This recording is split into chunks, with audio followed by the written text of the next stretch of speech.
Aleluya. Dichosos los pobres de espíritu, porque de ellos es el reino de los cielos. Aleluya. El Señor esté con ustedes. Proclamación del Santo Evangelio según San Mateo. En aquel tiempo se acercó a Jesús un joven y le preguntó: Maestro, ¿qué cosas buenas tengo que hacer para conseguir la vida eterna? Le respondió Jesús: ¿por qué me preguntas a mí acerca de lo bueno? Uno solo es bueno, Dios. Pero si quieres entrar en la vida, cumple los mandamientos. Él replicó: ¿cuáles? Jesús le dijo: no matarás, no cometerás adulterio, no robarás, no levantarás falso testimonio, honra a tu padre y a tu madre, y ama a tu prójimo como a ti mismo. Le dijo entonces el joven: todo eso lo he cumplido desde mi niñez. ¿Qué más me falta? Jesús le dijo: si quieres ser perfecto, ve a vender todo lo que tienes, dale el dinero a los pobres y tendrás un tesoro en el cielo. Luego, ven y sígueme. Al oír estas palabras, el joven se fue entristecido porque era muy rico. Palabra del Señor. ¿Qué es lo que le dice el Señor detrás de estas palabras? Bien importante, porque no puede haber una persona cristiana que diga: no, yo no me veo reflejado en ese muchacho, yo ni siquiera me acerco a ese perfil. Todos nos vemos reflejados en ese muchacho. Jesús le está diciendo: libérate de todo lo que es la vida habitual, de todo lo que es tu rutina, de tu existencia, de todo aquello sobre lo que te apoyas, y a veces que te apoyas sin saberlo, y que te hace convertirte en alguien inmóvil, un estático, un carente de sorpresas. Libérate de todo aquello que te hace burguesamente honesto, dice. Y entonces quiere decir que cuando el muchacho escuchó estas cosas, ¿qué es lo que dice el Evangelio? Al oír estas palabras, el joven se retiró entristecido porque poseía muchos bienes. ¿Saben lo que pasó con este muchacho? Se entristeció porque se dio cuenta, y es lo que pasa también, y este es el mensaje final de este Evangelio para todos. ¿Qué es lo que pasó? ¿Por qué se va triste? Porque se dio cuenta que era esclavo. Era un esclavo que llegó, según él, libre, orgulloso, seguro de sí, pensando que lo podía conseguir todo con el dinero, incluso la vida eterna. Y ahí se encontró de que era esclavo, que era un hombre estancado en su vida, esclavo de juicio ajeno, esclavo de lo que poseía, esclavo de todos esos caprichos del mundo, de todas esas vanidades del mundo. Ahí se dio cuenta, y por eso se puso triste, y por eso salió convencido de que él no era capaz de renunciar a todo eso, aunque se tratara del reino de Dios. Tenía muchas riquezas, tenía muchas cosas, poseía muchas cosas. Esto pasa muchas veces con aquellas personas que, a pesar de que tienen todo, que no les falta nada, sienten un vacío en su corazón, y llegan a pensar y a preguntarse: ¿qué pasa? Yo tengo todo, yo no sé, tengo mi casa, tengo mi familia, tengo mis bienes, no me falta nada, tengo mi trabajo, pero aquí en lo más profundo de mi corazón siento un vacío tan grande que yo no sé qué es. Hay que revisarse, no vaya a ser que también encuentre en esa revisión que es esclavo de algo. Y sobre todo, pregúntese si usted sería capaz de dejar todo eso por el reino de Dios. Porque como dice el mismo Señor Jesús, el reino de Dios es el tesoro escondido, es la perla más fina, y por él vale la pena dejarlo todo para poder alcanzarlo. Que así sea. Muchísimos años. Este texto del Evangelio era uno de tantos textos vocacionales que se utilizaban para jornadas vocacionales entre jóvenes, varones y muchachas. Pero en realidad, como todos hemos sido llamados a una vocación, que es la vocación cristiana, entonces este texto también es para todos, no solo para los que se sienten llamados a ser sacerdote o a ser religiosa o misionero, sino para todos los bautizados. Y el texto comienza diciendo que se acercó un hombre a Jesús. No dan muchos detalles de este hombre, pero por lo que dice el resto del Evangelio, podríamos calcular que este hombre tendría a lo mejor unos 25 años, o quizás un poquito más, porque parece que era un hombre muy rico. Y eso significa que a esa edad ya había trabajado para hacer sus bienes. Se acerca y le pregunta. Detengámonos un poquito en la pregunta. Primero, maestro, ¿está todo bien? Maestro, ¿qué obras buenas debo de hacer para conseguir la vida eterna?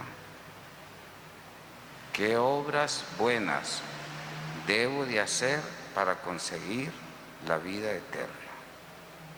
Nos detenemos en la palabra debo hacer. Es curioso. ¿Por qué?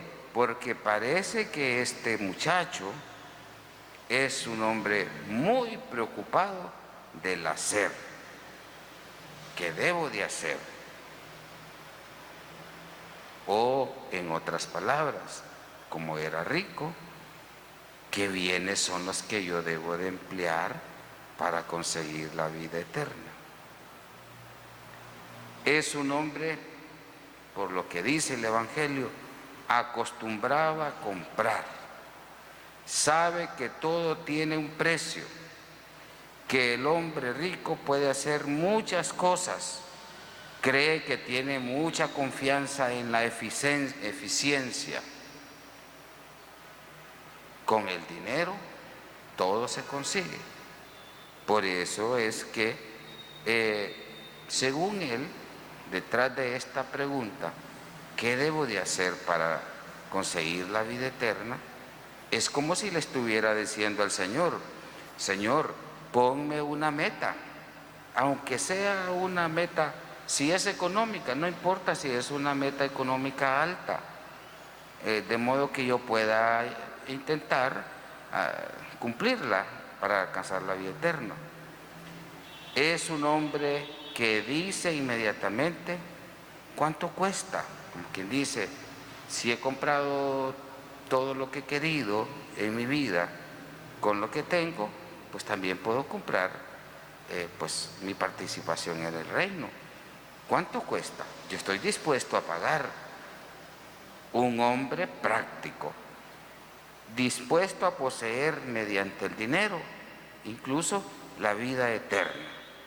pero él quiere tener la seguridad de que con lo que tiene puede alcanzar, puede tener la vida eterna. Se nota que este hombre tiene una mentalidad mercantil, como muchas personas en este mundo. Pero Jesús, con esa pedagogía que lo identifica, con mucha amabilidad, no lo rechaza, no lo rechaza. Más bien, Jesús aprovecha para corregirle, y específicamente en dos cosas. Primero, la pregunta acerca de lo que es bueno. ¿Qué debo de hacer? ¿Qué obras buenas debo de hacer? ¿Cómo es eso? ¿Qué obras buenas? Y entonces el Señor le dice, uno solo es bueno, y ese es Dios. Esa es la primera corrección que le hace, pero viene la segunda corrección. Mire qué importante estas correcciones, porque de la manera como nosotros hablemos de esa manera, el significado de lo que queremos puede cambiar. Porque el muchacho le dice, ¿qué debo de hacer para conseguir, para poseer la vida eterna? Para que yo ya la tenga lista, solo para entrar. Quiero estar seguro. Y Jesús le corrige, le dice, no, si quieres poseer la vida, no le dice si quieres poseer la vida, sino que le dice si quieres entrar en la vida. No es lo mismo que yo le diga quiero poseer la vida a que quiero entrar en la vida. Y Jesús se lo corrige. Dios que ofrece la vida, por tanto, no es que tú puedas poseerla, sino es lo que sí quieres entrar en ella, participar en ella. Y entonces el Señor le dice, observa los mandamientos. Bueno, el muchacho se alegra porque el Señor le dice, observa los mandamientos. No estaba diciendo el Señor nada nuevo, porque esto lo decía, se repetía a cada momento en esa época. Observa los mandamientos. Pero el muchacho le pregunta, ¿cuáles? Entonces el Señor le da una lista. Pero si somos muy cuidadosos nosotros en escuchar atentamente esa lista que le da el Señor, vamos a descubrir que toda esa lista de los mandamientos que el Señor habla se refiere a los mandamientos relacionados al prójimo. ¿Qué le dice? No matarás. ¿A quién? Al prójimo. No cometerás adulterio. ¿Con quién? Con el prójimo. No robarás. ¿A quién? Al prójimo. No darás falso testimonio. ¿A quién? Al prójimo. Honrarás a tu padre y a tu madre, que son tus prójimos. Y finalmente le dice el Señor, amarás a tu prójimo como a ti mismo. Amarás a tu prójimo como a ti mismo. En otras palabras le estaba diciendo, bueno, cumple los mandamientos, que en resumen es amar a Dios sobre todas las cosas y a tu prójimo como a ti mismo. El joven se alegra, porque no era un muchacho, un joven así como muy desordenado, no, era muy disciplinado. Se alegra y le dice, todo eso lo he cumplido desde que era niño. Pero aquí hay un detalle, ya hay un detalle. ¿Por qué sigue insistiendo este muchacho? Ya el Señor le dijo, cumple los mandamientos. Ya él le respondió, los he cumplido. Eso era suficiente como para que el muchacho dijera, bueno, me voy, ya me voy tranquilo porque ya hice el esfuerzo y ya lo que dijo el Señor, ya lo he hecho. No, sigue insistiendo y le dice, ¿cuál es? ¿Qué otra cosa tengo que hacer? ¿Qué otra cosa tengo que hacer? ¿Qué me falta todavía? Qué muchacho más necio. Todavía le sigue preguntando al Señor, ¿qué más me falta? Y el Señor le dice, vende, si quieres ser perfecto, vende todo lo que tienes y dáselo a los pobres. Y así tendrás un tesoro en el cielo. Cuando el muchacho escuchó estas palabras, fue como decimos nosotros, como un balde de agua fría que le cayó. Jamás se hubiera imaginado que Jesús le hubiera pedido semejante requisito. Como decíamos anteriormente, hubiera estado dispuesto a que Jesús le pusiera una cuota económica, y si él quería una cuota económica alta. Pero eso de vender todo lo que tienes y repartirlo entre los pobres a cambio del tesoro en el cielo, como que no estaba dispuesto él a hacerlo.